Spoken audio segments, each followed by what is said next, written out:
ও হাসতেও পারে না, খুব মজা আসছে ও যখন গোপ পরে থাকে ওকে হাসাতে, কারণ ও এইভাবে হাসে।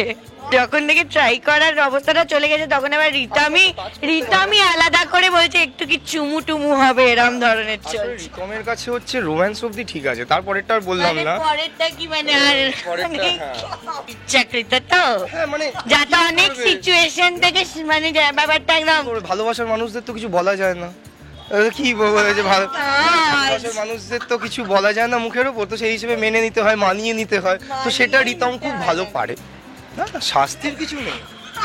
এই যে না, কিছুদিন আগেই আমার রিতমের একটা ডায়ালগ ছিল, দোষ বা শাস্তি এসব কিছু হয় না, সবটাই হচ্ছে পরিস্থিতি।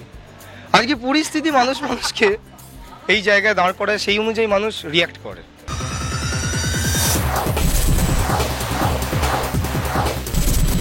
এই মুহূর্তে আমরা আছি স্টার জলসা তোমাদের রানী সেটে।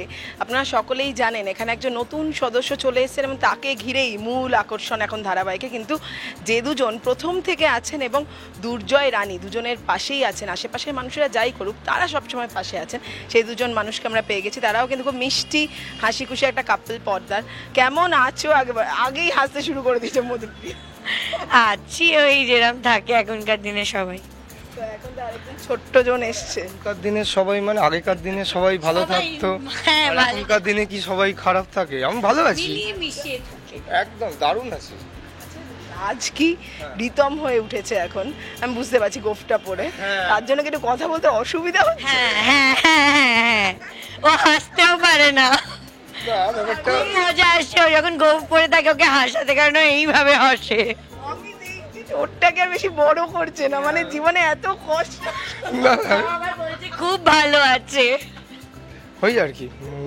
হ্যাঁ, গোফের জন্য রিতমের জন্যই গোফ, তো ঠিক আছে। এত মানে হাসি কথা সবকিছুকে আর কি মেপে মেপে করতে হচ্ছে, জীবনটা ভীষণ কঠিন হয়ে গেছে নাকি? না না, মানে ক্যামেরা চালু থাকলে তখন মাপি না, এখনো যদিও ক্যামেরা চালু। হ্যাঁ, কিন্তু হ্যাঁ মানে এখন রাজ থেকে হয়তো বেরোতে পারছি না, তাই হয়তো এরকম ভাবে একটু কথা বলছি। ও আসলে খুব কনসিয়াস হয়ে যায় যাতে গোপটা খুলে না যায়। এরকম হয়েছে কখনো? হ্যাঁ, প্রচুর বার। একদম। আর আমার অ্যাকচুয়ালি বারবার আঠা লাগাতে একটু কেমন লাগে, তাই আমি যদি যতটা মানে এটাই হচ্ছে আমার, বাট ঠিক আছে, যা আছে ঠিক আছে, অসুবিধা কিছু নেই। পাশে যখন মধুপ্রিয়া এরকম ভাবে হাসে তখন কি একটু মন খারাপ হয়? না, এখানে একটা কথা বলি, এখানে ব্যাপারটা হচ্ছে স্ত্রীর পাশে স্বামীরা দাঁড়ালে এমনি কিন্তু চুপ করে যায়, তারা হাসি চলে যায়। আমি ডাইরেক্টলি কথাটা বলতে চাইছি না, Thank you for your respect. বলতে পারছি না, কিন্তু পাশে যখন স্ত্রী থাকে তখন পুরুষ মানুষ যতই অন্য জায়গায় করুক, যখন সে একা থাকে, কিন্তু পাশে যখনই স্ত্রী থাকে তখন সে একটু চুপচাপই হয়ে যায়। ফুস, এটা যে সমাজ যেভাবে বলতে চাইছে বলতে পারছে না, লজ্জা লাগছে। দর্শক সমাজ যেভাবে নেবে একটু চুপ থাকে আর কি। জানির মতো হাসি খুশি মিষ্টি বউ পেয়ে তো লাকি। যেহেতু দেবযানীও তো রিতমের মতো হাসি খুশি একজন মিষ্টি বর পেয়ে লাকি হওয়াটা। ওর যে চরিত্রটা এত মারাত্মক কিপটে, সেটা নিয়ে যে কতগুলো এপিসোড হয়েছে বলা দেয়। সেভিংস মানে হানিমুনেও পর্যন্ত নিয়ে যায়নি এখনো। অভিযোগ, হ্যাঁ, বিয়ের কয়েক মাস না 1 বছর হয়ে গেছে, না কয়েক মাস হবে 1 বছর হয়ে গেছে, টাইম ল্যাপস হয়ে গেছে, 1 বছর হয়ে গেছে। হ্যাঁ, দূরনি চলে এসেছে, 1 বছর হয়ে গেছে, কিন্তু আমি একটা কথা বলি, মানে এখনো সেভিংস। এবার ব্যাপারটা কি হচ্ছে, আমরা তো কতবার দুনি এসছে যখন মানে রানী যখন প্রেগনেন্ট ছিল, কতবার যে আই ওয়াজ লাইক আমারও বাচ্চা চাই না, অনেক রকমের এপিসোড হয়েছে। যেহেতু মানে ভাইয়ের পরে আমার একটা যে আগে দাদার বিয়ে হয়েছে, ভাইয়ের বিয়ে পরে হয়েছে, তো এবার ভাইয়ের কেন প্রেগনেন্ট, আমাকেও প্রেগনেন্ট হতে হবে। দেবযানীর একটা মানে আক্ষেপ ছিল, দুঃখ, যে রানী কেন প্রেগনেন্ট, সেই নিয়ে রিতমের যা নাজেহাল অবস্থা, মানে সেটা না ঠিক বলে বোঝানো যাবে না, একটু অ্যাডাল্ট হয়ে যাবে ব্যাপারটা। এপিসোড গুলো ওরকমই ছিল, আমার মানে ক্যাচ ফ্রেজ হয়ে গেছিল যে ট্রাই করতে হবে এরকম। কিন্তু দুনি আসার পর দেবযানী রিয়েলাইজ করেছে যে মা হওয়া অত ইজি না, বাচ্চারা সারাদিন কেঁদে যায়, কোনো দরকার নেই ভাই, ফ্রি লাইফ কাটাই এখন। মানে এখন একটু শান্তি নাকি এখন একটু, হ্যাঁ এখন তো তাই তো যখন থেকে ট্রাই করার অবস্থাটা চলে গেছে তখন আবার রিতামি আলাদা করে বলছে একটু কি চুমু টুমু হবে এরকম ধরনের চলছে। রিতমের কাছে হচ্ছে রোম্যান্স অবধি ঠিক আছে, তারপরেরটা আর বললাম মানে না। পরেরটা কি মানে আর পরেরটা, হ্যাঁ এবার আমি একটা কথা বলতে চাই, মাইকটা আপনি এদিকেই রাখুন। হ্যাঁ আমি কিছু বলছি তো ওদিকেই, আর কি বলবো, ওই জন্যই প্রথমেই আমি বলেছিলাম না, স্ত্রীর সামনে স্বামীরা একটু চুপচাপ থাকলে, আপনি একবার ইন্টারভিউ নেবেন হ্যাঁ তখন ব্যাপারটা অন্যরকম হয়, ঠিক আছে, কিন্তু যখনই দুজনে একসাথে তখন একটু হ্যাঁ, আর কি করা যাবে। প্রিয়াও কি এরম বকেই যায় না মোটামুটি? একটা বাজে কথা বলবি দেখুন এবার আমি আর কি বলবো, মধুপ্রিয়া, হ্যাঁ দেবযানী আর মধুপ্রিয়ার মধ্যে আমি তো বলতি বাজে। মনে রাখবি ইন্টারভিউটা এখন হচ্ছে, তোকে কিন্তু তারপরেও থাকতে হবে। মানে সামনে থ্রেট হচ্ছে, বুঝতেই পারছেন রিতম আর রাজের অবস্থাটা কিরম, মানে প্রায় একই মনে হচ্ছে। কোপের চাপ, তারপর এরকম চাপ, মানে বেচারা চাপ, এই হচ্ছে ব্যাপার, চাপের মধ্যেই মানে হাসি খুশি জীবন, হ্যাঁ জীবন চলছে, চালিয়ে নিচ্ছি। হ্যাঁ মানে রিতম ক্যারেক্টারটা হচ্ছে এমনই, ফ্যামিলিকে নিয়ে চলতে ভালোবাসে, হ্যাঁ খুব মানে খুব হাসি খুশি ক্যারেক্টার, ফ্যামিলিকে নিয়ে চলতে ভালোবাসে। কিন্তু একটা আমার সব থেকে যেটা ভালো লাগে, রিতম কিন্তু মানে সে মানে বোকা হতে পারে, সে কিন্তু যখন অন্যায়, হ্যাঁ আমি ইঞ্জিনিয়ার, কিন্তু সে যখন মানে অন্যায় দেখে, হ্যাঁ সেটা রানীর প্রতি হোক বা ভাইও যদি, সে কিন্তু প্রতিবাদ করতে জানে।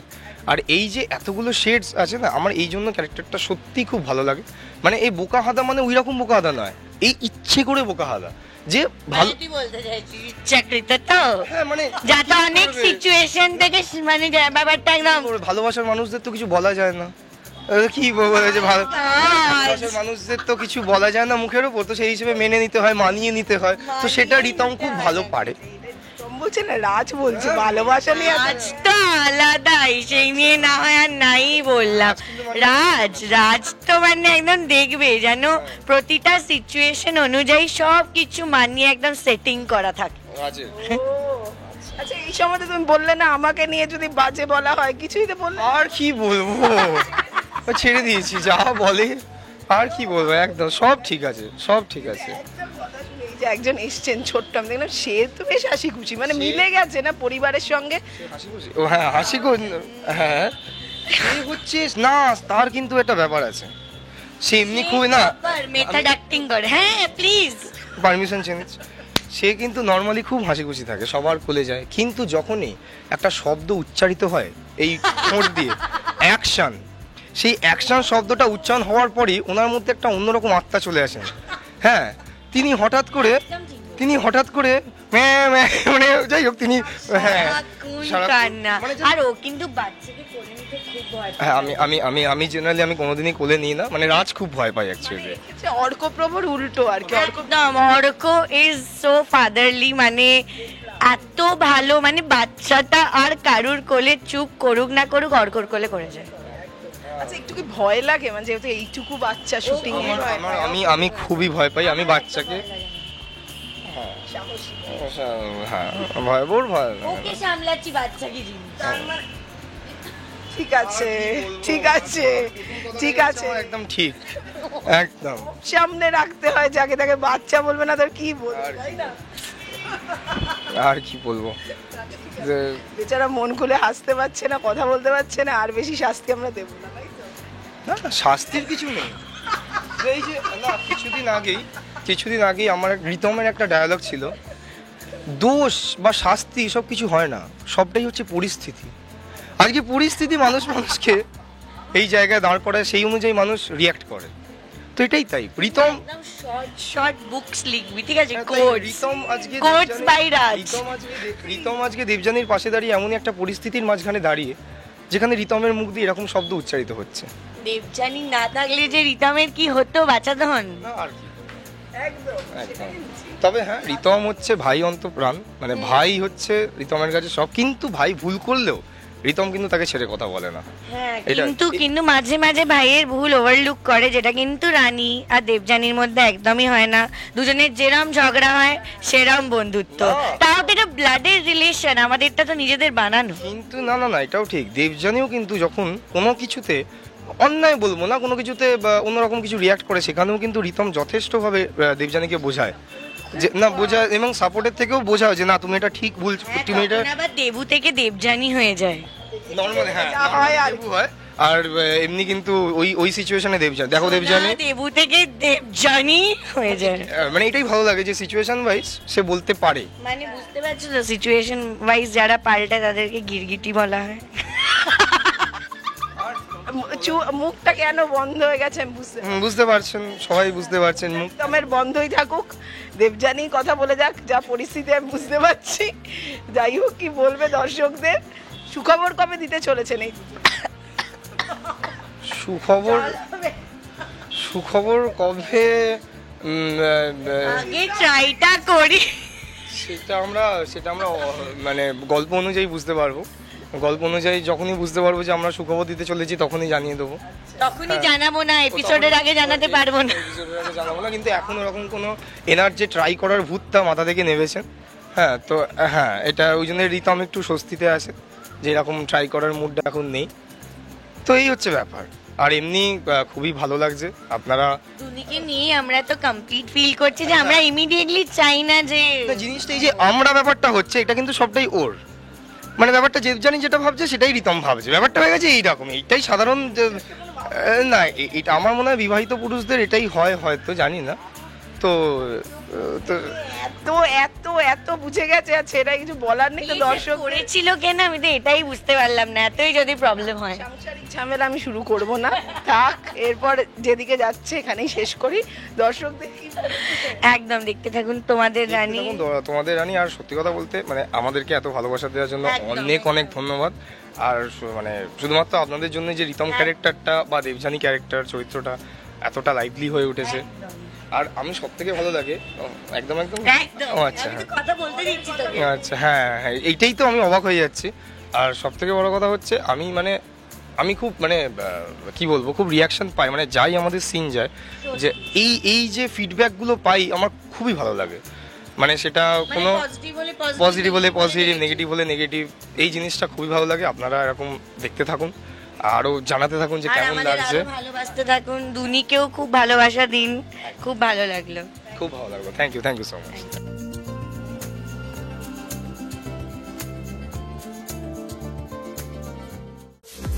টলিউড ফোকাস কলকাতা চ্যানেলটি আপনাদের ভালো লাগলে লাইক করুন, সাবস্ক্রাইব করুন এবং আপনাদের প্রিয় ভিডিওটি অবশ্যই শেয়ার করুন। Tollywood focus Kolkata.